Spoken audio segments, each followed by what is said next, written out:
Bonjour, je suis Véronique Wagner, astrologue. Je vous souhaite bienvenue sur ma chaîne YouTube.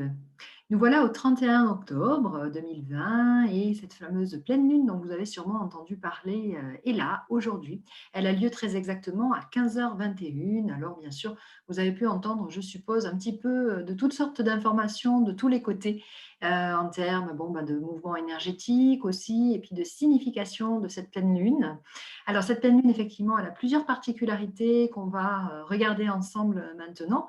Déjà, bien sûr, c'est la troisième lune de ce mois d'octobre, puisque nous avons eu effectivement deux pleines lunes dans le même mois, avec bien sûr une nouvelle lune entre-temps, ce qui n'est pas tout le temps le cas, bien sûr. C'est là effectivement le rythme des calendriers que nous avons, puisque un mois lunaire ne fait que 28 jours, tandis que nos calendriers basés donc sur le mois solaire donnent bien sûr 30 à 31 jours. Donc, selon les cas, on peut avoir jusqu'à trois lunes de ce type. Donc, effectivement, ici, deuxième pleine lune du mois d'octobre et qui tombe, bien entendu, dans cette fameuse fête dite d'Halloween, donc ce passage de plein cœur d'automne dans lequel on rentre quand même dans un moment de la saison de l'année où rien n'est anodin, puisque qu'est-ce qui se passe en automne? On est d'ailleurs au plein cœur du système du signe du Scorpion, lors duquel finalement toutes les feuilles des arbres vont tomber pour devenir des nutriments pour la terre qui va en faire de l'humus, bien sûr. Donc, le signe du Scorpion, dans lequel se trouve actuellement donc le Soleil, est un signe qui est relié directement à cette profondeur de la Terre et au fait que les jours déclinent. Donc nous voilà au passage de l'année dans lequel effectivement on va vers plus effectivement d'obscurité. Et ce signe du Scorpion actuellement donc dans l'actualité du ciel solaire, puisque quand on dit je suis du signe 2, ça signifie mon soleil est dans le signe 2. Donc là, nous sommes en plein cœur du règne du Scorpion. Et là, que se passe-t-il? La pleine lune se trouve placée dans le signe du Taureau, qui est exactement le signe en face, vraiment dans un axe d'opposition. Alors la lune Taureau, d'origine, c'est une lune posée, une lune calme, qui invite à revenir dans l'ancrage du corps, écouter les besoins physiologiques, à faire le calme, à prendre son temps, à ralentir le rythme. Donc, si nous suivons uniquement la pleine lune dans le taureau, nous devrions être dans une situation dans laquelle on se sent calme, serein, posé, et vraiment dans un ancrage au corps. Alors, pourquoi qu'est-ce qui se passe Comment ça se fait qu'il y a autant de mouvements autour de nous et puis quelle est la particularité donc de cette lune? Je vais donc vous partager la carte du ciel de façon à ce que vous puissiez effectivement pouvoir la regarder avec moi. Alors, la voici, la voilà d'ici quelques secondes.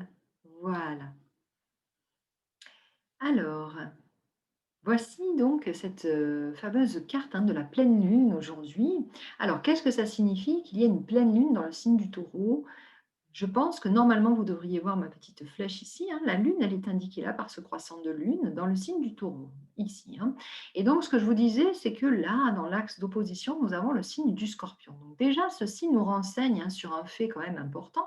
Certes, la pleine lune se passe en taureau, certes, on est dans une force par rapport à la possibilité de se ressourcer, dans une énergie terrestre vraiment nutritive, dans quelque chose qui est bon pour le corps, et en même temps, donc, on est quand même un peu chamboulé en face par cette énergie du soleil scorpion qui, lui, est beaucoup dans un remue-ménage de la sphère intérieure et beaucoup dans la nécessité d'aller fouiller à l'intérieur des tréfonds de ce qui se passe et de ce qui brasse au niveau donc de tout ce qui concerne nos émotions les plus profondes. Donc ici, la pleine lune face au soleil scorpion, déjà, pourrait bien refaire monter à la surface et raviver des sacrées émotions fortes. On peut être dans du brassage émotionnel très important, plus qu'à l'habitude, effectivement, puisque il est vrai, bien entendu, que chaque pleine lune ou nouvelle lune peut brasser au niveau de l'énergie, mais ici, c'est quand même massif, parce que le signe du scorpion, sa particularité, qu'il fait remonter à la surface quand même des éléments que nous avions enfouis. Donc, prise de conscience, révélation de certains secrets qui ne voulaient pas peut-être remonter à la surface, des choses sur lesquelles on pouvait se bloquer la vue, se bloquer la face et qu'on est obligé de voir aussi, qui remontent à la surface. Donc, pas facile, des prises de conscience circonstances qui peuvent être un peu dures, effectivement. Et puis ici, hein, notre lune, elle n'est pas toute seule, hein, cette pleine lune. Donc elle a lieu, je le disais ici, à 15h21, hein, et il se trouve que la lune, elle est accompagnée d'Uranus ici, hein, elle n'est pas toute seule dans son coin. Donc Uranus, c'est une planète, hein, qui, elle, est là, si vous voulez, pour chaque fois dans notre vie, et puis même surtout au niveau collectif, où nous sommes dans quelque chose, hein, d'un chamboulement, de quelque chose qui est nécessairement dans de la réforme, quelque chose à initier, du nouveau. Et puis, c'est pas rare aussi, hein, qu'Uranus soit porteur d'événements complètement imprévus, d'événements, hein, qui vont bouleverser ce que nous avions prévu. Donc, cette lune taureau, certes, à la base, elle est posée, hein, dans son secteur du taureau, calme, zen, qui ralentit et qui se délecte un petit peu des plaisirs de la vie en mode, hein, du bon épicurien. Mais avec Uranus ici, il faudra quand même compter, hein, que l'énergie des 3 prochains jours va être drôlement chamboulée, qu'il pourrait y avoir des surprises, hein, au programme, qu'il pourrait y avoir des choses vraiment qu'on n'attend pas qui soient là. Et puis, au niveau émotionnel et puis même au niveau de ce besoin, hein, qu'a le corps de se ressourcer, quelle va être l'indication? D'aller dans le sens d'Uranus. C'est-à-dire que si on prend le sens des voiles, hein, on va être peut-être moins bouleversé au passage, hein, par, ce qui passe, par là, hein. Donc, ici, il est question d'épouser un petit peu Uranus, hein, dans cette conjoncture, avec, le fait de soi-même peut-être initier les changements ou soi-même pouvoir commencer à avoir un regard neuf sur des situations, choisir finalement, hein, de prendre des voies de traverse, hein, plutôt que des choses habituelles, s'ouvrir au changement, car autrement, bien sûr, on va vivre, hein, les bouleversements, de façon encore plus forte. Donc, tant qu'à faire, hein, le petit conseil, c'est pourquoi pas suivre exactement l'option à laquelle vous n'auriez pas pensé au départ. Pourquoi pas vous laisser surprendre vous-même par des choses, hein, qui, dans votre habitude, ne seraient pas au programme, hein. Donc ça, c'est une première chose, sans oublier l'axe du scorpion, hein, qui nous dit, OK, on a besoin de se ressourcer, hein, dans la partie beaucoup plus terrestre, dans tout ce qui concerne vraiment l'écoute du corps, car oui, le corps a besoin de cette écoute, hein. Lune taureau demande à être attentif à nos propres rythmes, c'est vrai, mais en même temps, on a besoin de rester attentif, de rester lucide, d'analyser ce qui se passe autour de nous. Le scorpion nous y invite, hein, donc il est vrai que ça réclame, hein, quelque chose de l'ordre d'une ressource du corps, certes, mais elle ne peut pas se faire, hein, dans un mode uniquement posé, hein. C'est absolument pas possible étant donné la configuration. Donc ici, il est question, hein, vraiment d'aller dans le sens du vent, hein, en gardant à l'esprit, hein, que l'analyse, hein, doit être là. Nous avons quand même plutôt, hein, nécessité, je pense, d'être chacun dans une forme finalement d'observation approfondie de ce que nous vivons.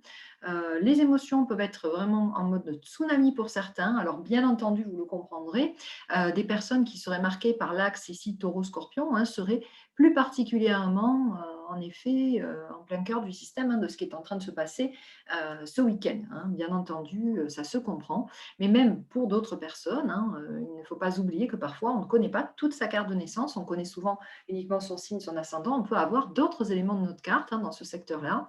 Donc toute personne ayant du taureau, du scorpion ou des deux dans sa carte peut être drôlement, je dirais, aux premières lignes, hein, de cette pleine lune qui peut remuer beaucoup. Voilà, hein. Donc pour moi, à mon sens, le mot d'ordre, hein, c'est vraiment la prise de conscience, hein, que l'option possible en ce moment, bah, c'est vraiment l'alternative, c'est vraiment l'inédit, c'est vraiment ce qu'on n'attendait pas, c'est vraiment d'aller dans le sens, finalement de pouvoir initier du nouveau, hein, du vraiment renouvellement de zéro. Uranus, je le dis toujours, hein, dans mes petites interventions ou dans mes conférences plus longues, c'est la planète, hein, qu'on a découvert au moment de la Révolution française. Donc, ça ne peut pas se passer dans quelque chose de zen. Vous voyez, il y a nécessité d'aller dans quelque chose de vraiment réformateur, hein, par rapport à ça. Donc, c'est aussi un renouvellement de nos émotions, un petit peu la machine à laver émotionnelle, en gardant toujours cette lucidité du scorpion à l'esprit, hein, cette capacité analytique, le fait que, eh bien, en prenant du recul, hein, tout peut s'expliquer aussi, et la nécessité, voilà, de ne pas partir, je dirais, dans des conjonctures uniquement vraiment liées, je dirais, à cette sphère-là, hein, de l'imagination, de l'émotion, de la Lune, parce que nous devons plutôt, je pense, être attentifs. En tout cas, c'est un petit peu le conseil que nous prodigue cette carte, hein. Alors, si on élargit un petit peu le contexte général, hein, je dirais également quand même, c'est important que le fait que la Lune soit passée ici en taureau est quand même euh, la signature de quelque chose, malgré tout, hein, malgré le fait qu'il y ait Uranus, d'un petit peu plus doux que ce qu'il y a pu y avoir les jours derniers. Là, au moment où je vous parle, hein, dans les jours qui viennent de s'écouler, la Lune était ici, dans l'axe Bélier, et dans ce début, hein, de Scorpion. Donc, il y avait une opposition en fait entre une Lune Mars-Bélier, ici, hein, Mars étant rétrograde, et puis le secteur du Scorpion en face. Et on a pu observer à quel point, hein, il y a eu des pics de violence qui, dans les semaines précédentes, ne vous a pas témoigné autour de lui, hein, qu'il a eu des difficultés relationnelles, des clashs avec un employeur, un proche, dans une situation particulière. Alors, sans parler bien sûr du déconfinement, qui est un autre chapitre, hein, que nous allons, du reconfinement, pardon, hein, l'esprit dit ce qu'il veut bien dire. Petit lapsus assez révélateur, voilà, donc le reconfinement, pardon, qui lui s'inscrit dans d'autres cas de figure, hein, qui sont ici des cas beaucoup plus collectifs que j'aborderai volontairement à part, hein, de cette pleine lune lors de la prochaine émission de DS Studio, donc chez Didier Santiago, mardi prochain, mardi 3 novembre à 20h30. On va développer, hein, de façon approfondie le contexte mondial. Voilà, mais pour l'heure aujourd'hui, hein, disons déjà que nous avons malgré tout, hein, y compris à l'intérieur de cette invitation-là, à épouser le bouleversement, à aller vers des situations alternatives, et à garder l'esprit vif, hein, nous avons quand même quelque chose de plus doux avec le taureau, hein, que ce que nous avons eu les semaines précédentes avec un bélier qui était vraiment rehaussé, je dirais, hein, du passage de la lune, en particulier la semaine qui vient de s'écouler. Voilà. Donc, pour cette pleine lune, hein, je ne peux que vous souhaiter effectivement que les surprises, hein, qui seraient au programme soient éventuellement de bonnes surprises. Si ce sont des surprises vraiment très difficiles pour vous à accueillir, hein, effectivement, on peut voir ici, hein, que la ressource, malgré tout, elle est indiquée, hein, par cette carte, c'est l'ancrage, hein, lune taureau. Restons vraiment les deux pieds dans nos baskets, analysons ce que notre corps nous raconte, hein, et ce sera déjà, je dirais, un filtre des plus efficaces en gardant l'esprit vif, encore une fois. Voilà, je vous souhaite une bonne pleine lune, hein, du 31 octobre. Bon Halloween pour ceux qui le fêtent, et notamment, je pense, aux familles avec les enfants. Soyez imaginatifs, soyez créatifs, laissez-vous surprendre, faites des choses que vous n'auriez pas fait. Moi, je pense en particulier aujourd'hui, pour une fois, peut-être me maquiller, me déguiser, chose que je ne fais jamais d'habitude. Et donc, je vais épouser le flux d'Uranus en innovant, hein, dans des choses sympathiques, en essayant effectivement de laisser pétiller ce contexte, malgré tout ce que nous pouvons avoir autour, hein, de plus difficile. Et encore une fois, les transits mondiaux, on en parle prochainement, mardi, pardon, dans l'émission de Didier. À très vite, au revoir.